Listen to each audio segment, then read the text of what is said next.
حضرت سیدنا عباس بن عبد المطلب رضی اللہ تعالیٰ عنہ آپ کے چچا ہیں۔ آپ فرماتے ہیں کہ جب نبی کریم صلی اللہ علیہ وسلم تبوک سے واپس تشریف لا رہے تھے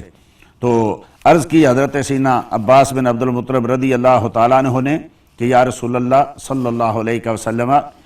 میں آپ کی نعت نہ بولوں، میں آپ کی تعریف نہ کروں؟ تو نبی کریم صلی اللہ علیہ وسلم نے فرمایا ہات لا یفدد اللہ فاک، اے میرے چچا ہاں بیان کیجئے، اللہ تیرے چہرے کی رونق کو، تیرے دانتوں کے نور کو سدا سلامت رکھے۔ نبی کریم صلی اللہ علیہ وسلم نے یہ دعا اور بھی صحابہ کو دو، بالخصوص دو، ایک تو حضرت عباس، ایک نابغہ رضی اللہ تعالیٰ وہ بھی شاعر ہیں مصطفیٰ کریم کی بارگاہ کے، وہ بھی صحابی ہیں، اور لوگ کہتے ہیں کہ ان کی عمر 120 سال ہو گئی تب بھی آپ کے چہرے سے نور نکلتا تھا، دانتوں سے ایسے نور نکلتا تھا۔ مصطفیٰ کریم صلی اللہ علیہ وسلم کی نعت پڑھنے والے جو ہیں ان کے چہروں سے انشاءاللہ اور دانتوں سے انشاءاللہ نور ہی نکلتا ہے، اور قیامت کے دن بھی ایسا نور ہی نکلے گا۔ تو آپ نے وہ جو میلاد بیان کی نبی کریم صلی اللہ علیہ وسلم کے سامنے بیان کی، سبحان اللہ، من قبل حتبت فی الظلال وفی مستعود حیث یخسف الورق، آقا آپ تو اس وقت بھی جنتوں کی سیر کر رہے تھے جب حضرت آدم اور حضرت حوا جو تھے وہ پتوں کا لباس پہنے ہوئے تھے۔ ثم حبت البلاد لا بشر انت ولا مدغۃ ولا علق، پھر آپ اس دنیا میں تشریف لائے، اس زمین پہ تشریف لائے، نہ آپ مدغہ تھے، نہ علقہ تھے، نہ آپ بشر تھے، بل نطفۃ ترکب سفینہ وقد الجم نصرا واہلہ الغرق، آپ تو یعنی اس طریقے سے تشریف لائے نور کی شکل میں، پاک صلبوں سے، پاک رحموں میں، فرماتے ہیں پھر آپ اس کشتی میں سوار تھے جو حضرت نوح علیہ السلام کی تھی، تو حضرت یعنی نصر بت جو ہے وہ غرق ہو گیا اور اس کے ماننے والے بھی غرق ہو گئے، اور کشتی پار اس لیے اتر گئی کہ آپ کا نور اس میں چمک رہا تھا۔ پھر آپ اس یعنی آگ میں، حضرت سیدنا ابراہیم خلیل اللہ کی پیشانی میں آپ کا نور چمک رہا تھا، تو آگ ان کو کیسے جلا سکتی تھی؟ تنقلو من صالب الی رحم، آپ کا نور پاک صلبوں سے، پاک رحموں میں جو ہے، اذا مدا عالم بدا تابکو، جب یہ عالم بدلتا رہا، جب یہ زمانے بدلتے رہے، تو یا رسول اللہ صلی اللہ علیہ وسلم آپ کا نور پاک صلبوں سے، پاک رحموں میں منتقل ہوتا ہوا آیا۔ مختصر عرض کرتا ہوں، آخر میں عرض کرتے ہیں وَأَنْتَ لَمَّا وُلِدْتَ، یا رسول اللہ پھر آپ کی جب ولادت ہوئی، آپ کی جب میلاد ہوئی،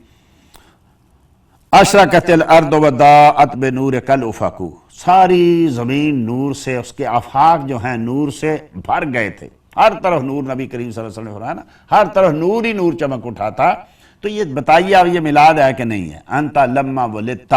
جب آپ کی میلاد ہوئی تو نور چمک اٹھا تھا، بلکہ فرماتے ہیں وَنَحْنُ فِي الضِّيَاءِ وَفِي النُّورِ وَسُبُلُ الرِّشَادِ نَخْتَرِ، یا رسول اللہ یہ ساری جو ہم چل رہے ہیں آپ کے نور میں ہی تو چل رہے ہیں۔ اب بتائیے، لوگ کہتے صحابہ میلاد نہیں بناتے تھے، ارے بھائی یہ صحابی نہیں ہیں اور مصطفیٰ کریم کے سامنے نہیں بیان کر رہا ہے، اور صحابہ کے مجمع میں بیان نہیں کر رہا ہے، اور نبی کریم صلی اللہ علیہ وسلم ان کو دعائیں دے رہے ہیں، اور نبی کریم صلی اللہ علیہ وسلم کے سامنے یہ آپ کے اجازت کے ساتھ آپ بیان کر رہے ہیں۔ یہ معجم کبیر طبرانی میں حدیث نمبر 4167 ہے، اور مستدرک امام حاکم علی صحیحین میں حدیث نمبر 5417۔ اسی طریقے سے فوائد الشہیر بالغیلانیات امام ابو بکر شافعی کی حدیث نمبر 285، معجم شیوخ دمیاتی حدیث نمبر 23، الاسماء مبہمہ فی الانباء المحکمہ، یہ حدیث نمبر 212، دلائل نبوہ للامام بیہقی، یہ ہے جلد نمبر 5 صفحہ نمبر 267۔ اسی اور بہت ساری کتابوں میں، امام ابو نعیم کی معرفہ میں، دلائل نبوہ میں، تو یہ یعنی دیکھیے سامنے مصطفیٰ کریم صلی اللہ تعالیٰ علیہ وسلم کے، مصطفیٰ کریم کے ایک صحابی چچا جان آپ کی ولادت بیان کر رہے ہیں، اس میں ولادت کا ذکر کر رہے ہیں، اور نبی کریم صلی اللہ تعالیٰ علیہ وسلم خوش ہو رہے ہیں۔ اب کتنے آقا کریم صلی اللہ تعالیٰ علیہ وسلم جو ہیں وہ خوش ہوتے ہیں جب کوئی آپ کی ولادت کا ذکر کرتا ہے، آپ کی والدہ ماجدہ کا ذکر کرتا ہے، سبحان اللہ۔ یہ دیکھیے، یہ یعنی ویسے کوئی بھی ذکر کرے مصطفیٰ کریم کا رب خوش ہوتا ہے، مصطفیٰ کریم صلی اللہ تعالیٰ علیہ وسلم خوش ہوتے ہیں۔ امام بہقی نے اپنی سنن الکبریٰ میں حدیث نمبر 15227 منتخب من مسموعات للدیاء المقدسی، حدیث نمبر 71، یہ اسی طریقے سے امام ابن حجر نے مسند الفردوس کے جو تخریج کی اس میں حدیث نمبر 1313، حلیۃ الاولیاء امام ابو نعیم کی جلد نمبر 2 صفحہ نمبر 45، اور اسی طریقے سے اشراف امام ابن منذر کی فی مسائل الاختلاف حدیث نمبر 168، اور بہت ساری کتابوں میں جیسے خلافیات امام بہقی ہے، تاریخ بغداد ہے، تاریخ دمشق ہے، اور اسی طریقے سے ابن قیم کی زاد المعاد ہے، بہت ساری کتابوں میں حضرت سیدہ عائشہ صدیقہ، دیکھیں نبی کریم صلی اللہ علیہ وسلم اپنی ولادت سن کے کتنے خوش ہوتے ہیں۔ سیدہ عائشہ صدیقہ رضی اللہ تعالی عنہا کہتی ہیں میں چرخہ کاٹ رہی تھی، نبی کریم صلی اللہ علیہ وسلم میرے سامنے بیٹھے ہوئے تھے اور اپنی نالین پاک درست فرما رہے تھے، تو دیکھا کہ نبی کریم صلی اللہ علیہ وسلم کی مبارک پیشانی پہ پسینہ آیا۔ جب نبی کریم صلی اللہ علیہ وسلم کوئی کام کرتے یا کسی سوچ میں ہوتے تو آپ کے مبارک پیشانی پہ سلوٹیں بنتی، اب وہ پسینہ آیا تو پسینہ جو تھا ایک سلوٹ سے دوسری سلوٹ میں جاتا، جب درمیان میں جاتا یعنی کان یتولد منہ نور، اس سے نور نکل رہا تھا، جب سلوٹ کے اوپر جاتا تو ایسے چمکتا جیسے 14ویں کا چاند چمکتا ہے، جب دونوں سلوٹوں کے درمیان جاتا تو تھوڑا سا وہ اس کا نور جو تھا کم ہوتا۔ تو حضرت سیدہ عائشہ صدیقہ رضی اللہ تعالیٰ عنہ فرماتی ہیں فَنَظَرْتُ إِلَىٰ رَسُولِ اللَّهِ صلی اللہ علیہ وآلہ وسلم، نبی کریم صلی اللہ تعالیٰ علیہ وسلم کی طرف میں نے دیکھا، فَبَهِتُ، تو میں مبہوت ہو گئی، میری آنکھیں کھلی کی کھلی رہ گئیں، یعنی ایسے جیسے آدمی ایک ہوش کھو دیتا ہے۔ یہ سیدہ عائشہ نے کوئی پہلی بار نہیں دیکھا، آپ کی زوجہ محترمہ ہیں، دن رات ساتھ رہتی ہیں، لیکن مصطفیٰ کریم صلی اللہ علیہ وسلم کا ہر لحظہ ایک نئی شان ہے، نئی عظمت ہے۔ آج آپ نے اس حالت میں دیکھا تو آپ کہتی ہیں میں مبہوت ہو گئی۔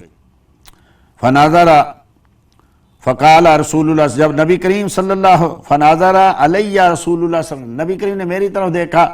فقال ما لک یا عائشہ انت بہتی، عائشہ تجھے کیا ہوا، تو اپنے ہوش کھو بیٹھی، عائشہ تجھے کیا ہو گیا، تیری آنکھیں جو ہیں وہ تاڑے لگ گئیں۔ قلت جعل جبینوں کا یعرق وجعل عرقوں کا یتولد نورا، یا رسول اللہ صلی اللہ علیہ وسلم آپ کے پیشانی پہ جو پسینہ آیا ہوا نا اس سے نور نکل رہا ہے اور چمک رہا ہے۔ لو رآک ابو کبیر الحزلی لعالم انک احق بشعرہ، یا رسول اللہ کبھی ابو کبیر الحزلی آپ کو دیکھتا تو وہ سمجھ جاتا کہ اس کے شعر کے صرف آپ ہی مستحق ہو سکتے ہیں۔ تو نبی کریم صلی اللہ تعالی وسلم نے فرمایا ما یقول ابو کبیر الحزلی، اے عائشہ کیا کہا ابو کبیر الحزلی، نبی کریم صلی اللہ علیہ وسلم بھی چاہتے ہیں میرا یعنی میری شان بیان کی جائے، میری نعت پڑھی جائے، میرے حسن کا تذکرہ ہو، میری والدہ کا تذکرہ ہو، میری ولادت کا تذکرہ ہو۔ ہر آدمی کو اپنی ولادت اپنی ماں سے پیار ہوتا ہے، یہ کیسے ہو سکتا ہے کہ نبی کریم صلی اللہ علیہ وسلم کی والدہ ماجدہ کا ذکر ہو، آپ کی ولادت کا ذکر ہو، آپ کے نور کا ذکر ہو اور آپ ناراض ہو جائیں نہیں بھی یہ تم کیا کر رہے ہو۔ بھائی نبی کریم صلی اللہ علیہ وسلم ہر شخص کو اپنے بچپنا اپنے والدین پیارے لگتے ہیں، اور مصطفیٰ کریم کی والدہ سبحان اللہ۔ تو آپ نے بڑا خوش ہو کر عائشہ کیا کہا ابو کبیر الحزلی، یہ نہیں کہا کہ کیا تم جہالت کے شاعر کی بات کر رہی ہو، کیا قرآن میری نعت کم ہے، قرآن پڑھا کرو، اس میں میرے سارا قرآن ہی میری نعت ہے۔ لیکن نبی کریم صلی اللہ تعالی وسلم نے فرمایا کہ کیا کہا۔ اب وہ جو شعر تھا ابو کبیر الحزلی کا، سیدہ عائشہ صدیقہ رضی اللہ تعالی عنہا نے آپ کے سامنے جب پیش کیا، سبحان اللہ، ایک تو شعر دیکھیے، پھر مصطفیٰ کریم کی خوشی دیکھیے، پھر سیدہ عائشہ صدیقہ رضی اللہ تعالی عنہا کا اظہار عقیدت دیکھیے، کیا ہے میلاد، کیا ہوتا ہے یہ؟ اگر میلاد نہیں ہے تو پھر کیا ہے میلاد؟ کہ آپ فرماتی ہیں مبرہ من کل غبر حیضۃ و فساد مردعۃ مغیلی، میرا محبوب پیدا ہوا تو حیض کی خرابی، ہر قسم کے حیض کی خرابی سے پاک، خون حیض کی یعنی ناپاکی سے پاک پیدا ہوا، اور ہر دودھ پلانے والی دائی یا مردعہ کی بیماری سے بھی آپ بالکل پاک صاف ہیں۔ اللہ اکبر۔ ایک تو آپ کی ولادت کا تذکرہ، والدہ ماجدہ کا تذکرہ، جس نے دودھ پلایا، حضرت سیدہ حلیمہ ہوں یا حضرت سیدہ سویبہ ہوں یا جس نے بھی آپ کو دودھ پلایا، سب کا تذکرہ کیا، سب کی تعریف کی، سیدہ آمنہ کی تعریف کی، آپ کا پاک اور ستھرا پیدا ہونے کی تعریف کر کے بعد میں کہتی ہیں فَإِذَا نَظَرْتَ عَلَىٰ سِرَّةِ وَجْهِهِ، اے دیکھنے والے اگر تو میرے محبوب کی پیشانی اور اس پہ آئی ہوئی سلوٹیں کو دیکھیں،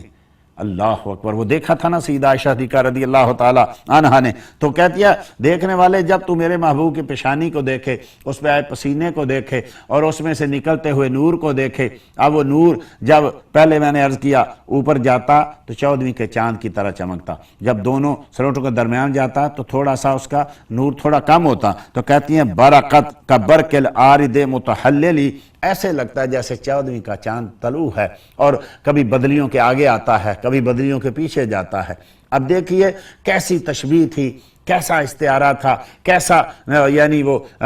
حسن کا تذکرہ تھا کہ نبی کریم صلی اللہ علیہ وسلم نے نہ تو یہ فرمایا کہ یہ یعنی جو ہے حد سے بڑھایا جا رہا ہے، مبالغہ کیا جا رہا ہے، نہیں، بلکہ یہ شعر تو بنتا ہی آپ کے لیے ہے۔ شاعر اپنے لحاظ سے پتہ نہیں کہاں بیٹھ کے کیا لکھ رہا ہوتا ہے، لیکن جس سے محبت ہوتی ہے وہ سارے کی ساری چیزیں آدمی کو اسی میں نظر آتی ہیں۔ ایک تو یہ کہ مرہ من کل غبر حیضتن، یہ بنتے ہی محبوب کے لیے ہے کہ نبی کریم صلی اللہ تعالیٰ علیہ وسلم نے ارشاد فرمایا کہ کرامتی عند ربی انی ولیدت مختونا ومسرورا ومکحولا، او کما قال صلی اللہ علیہ وسلم سے روایت کی گئی کہ میرے رب کے نزدیک میری یہ بھی ایک عزت ہے، شان ہے، عظمت ہے، کرامت ہے، معجزہ ہے کہ میں پیدا ہوا تو میں ناف بریدہ پیدا ہوا، میں پیدا ہوا تو ختنہ شدہ پیدا ہوا، میں پیدا ہوا تو سرما لگا کے آیا، میں غسل کر کے، یہ تو شعر بنتا ہی محبوب کریم صلی اللہ علیہ وسلم کے لیے ہے کہ یہ آپ کی ولادت بیان ہو رہی ہے کہ آپ ہی تو وہ ہیں کہ جو ناف بریدہ ماں کے پیٹ میں بچہ ہوتا ہے تو اس کی خوراک جو ہے وہ خون حیض بنتا ہے اور ناف کے ذریعے اس کے اندر جاتا ہے، لیکن آپ تو ناف بریدہ پیدا ہوئے۔ اس کا مطلب ہے کہ ماں کے پیٹ میں رہتے ہوئے بھی آپ کو خون حیض کی ضرورت نہیں ہے، بلکہ آپ کو پاک نور کی جو ہے وہ غذا مل رہی ہے۔ تو نبی کریم صلی اللہ تعالی وسلم کہتی ہیں قالت فقام الیہ النبی صلی اللہ علیہ وسلم، نبی کریم نے اپنی نالین پاک نیچے رکھی، اٹھے میرے پاس آئے، فقبل بین عینیہ، میری دونوں آنکھوں کے درمیان خوش ہو کے بوسہ دیا، چومی میری پیشانی کو اور کیا کہا وقال جزاک اللہ یا عائشہ، عائشہ اللہ تجھ سے راضی ہو جائے، عائشہ تجھے اللہ جزائے خیر عطا فرمائے، ما سررت منی کا سروری من کا، مجھے نہیں یاد پڑتا میں کبھی اتنا خوش ہوا جتنا آج تیری اس بات سے خوش ہوا۔ اللہ اکبر، یاد کیجئے نبی کریم صلی اللہ تعالی وسلم کی زندگی میں کتنی خوشیاں آئیں، مکہ فتح ہوا، مدینہ شریف، پھر جنگ بدر میں کیا کیا قرآن کریم کی کتنی صورتیں، کیا کچھ نازل ہوا، کہاں کہاں یعنی نواسوں کی ولادت پاک کا تذکرہ، اور اسی طریقے سے جو ہے کئی اتنی جنگوں میں، اور اسی طریقے سے کتنا مال غنیمت، کیا کچھ کتنی خوشیاں آئیں، لیکن فرماتے ہیں عائشہ جتنا آج میں تیری اس بات سے خوش ہوا ہوں، تو نے میری والدہ کا ذکر کیا، دائیہ کا ذکر کیا، میرے نور کا ذکر کیا، میری پاکی کا ذکر کیا، میری ولادت کا ذکر کیا، اتنا میں خوش کبھی نہیں ہوا جتنا آج تیری اس بات سے خوش ہوا۔ یہ میلاد نہیں ہے تو کیا ہے بھائی؟ یہ نبی کریم صلی اللہ تعالیٰ علیہ وسلم کی میلاد پاک جو ہے یہ صحابہ، لوگ کہتے ہیں صحابہ نے بیان نہیں کی، صحابہ نے کیسے نہیں بیان کی اور کیسے بیان ہوتی ہے؟ یہ صحابہ بیان نہیں کر رہے، کیا حسان بن ثابت رضی اللہ تعالیٰ عنہ آپ کے سامنے آپ کی ولادت کا تذکرہ نہیں کر رہے؟ کیا اسی طریقے سے نبی کریم صلی اللہ تعالیٰ وسلم نے خود اپنی ولادت کا تذکرہ نہیں کیا؟ حضرت سیدہ عائشہ صدیقہ رضی اللہ تعالیٰ عنہا ہی ارشاد فرماتی ہیں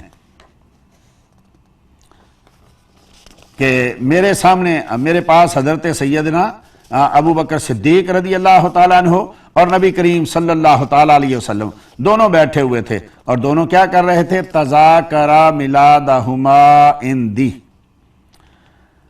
تذکرہ کر رہے تھے دونوں ولادت کا، یا تو نبی کریم صلی اللہ علیہ وسلم اپنی ولادت کا تذکرہ کر رہے تھے اور حضرت سیدنا صدیق اکبر رضی اللہ تعالیٰ اپنی ولادت کا تذکرہ کر رہے تھے، یا یہ کہ حضرت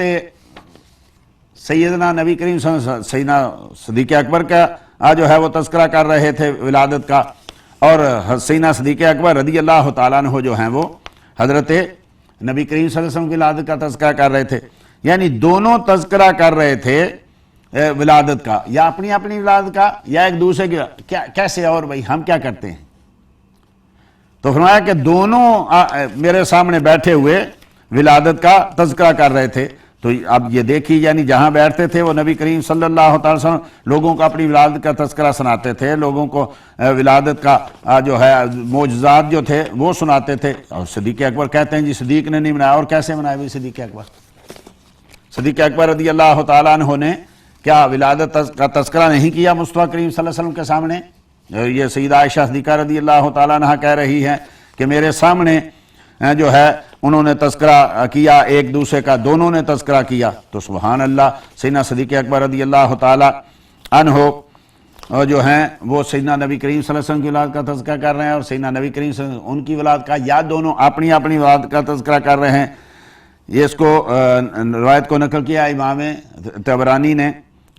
حدیث نمبر 28 ہے، جلد نمبر 1 ہے۔ بدایہ و نہایہ میں ابن کثیر نے جلد نمبر 8 صفحہ نمبر 113، تاریخ دمشق نے ابن عساکر نے تاریخ دمشق میں جلد نمبر 30 صفحہ نمبر 26 اصحابہ فی تمیز صحابہ، ابن حجر اسقلانی نے حدیث نمبر 4839۔ تو فرماتے ہیں کہ یعنی جب تذکرہ کیا فکان رسول اللہ اکبر من ابی بکر، تو دونوں نے جب تذکرہ کیا تو کیا ثابت ہوا؟ نبی کریم صلی اللہ تعالیٰ علیہ وسلم سیدنا صدیق اکبر سے بڑے، یعنی بڑے کس لحاظ سے؟ عمر کے لحاظ سے، یعنی ویسے تو بڑے ہیں ہی، وہ بھی ابھی انشاءاللہ بیان ہوتا ہے۔ تو یعنی بیان کرتے، اب نبی کریم نے فرمایا ہوگا میں فلاں وقت بیان ہوا، فلاں سال میں پیدا ہوا، حضرت صدیق اکبر نے عرض کیا ہوگا میں فلاں سال پیدا ہوا، تو ثابت کیا کر رہے ہیں؟ ولادت کا تذکرہ کر کے کہ کس کی عمر زیادہ ہے۔ تو کہتے ہیں کہ نبی کریم صلی اللہ تعالیٰ علیہ وسلم جو تھے وہ عمر کے لحاظ سے حضرت سیدنا ابو بکر صدیق رضی اللہ تعالیٰ عنہ سے بڑے تھے۔ دونوں کی عمر 63 سال ہوئی، اور 2.5 سال بعد آپ جو ہیں سیدنا صدیق اکبر رضی اللہ تعالیٰ عنہ کی وفات ہوئی۔ مجمع زوائد میں امام حیثمی کہتے ہیں حدیث نمبر 14392، رواہ طبرانی و اسنادہ حسن، اس کو طبرانی نے روایت کیا ہے اور اس کی سند جو ہے وہ حسن ہے۔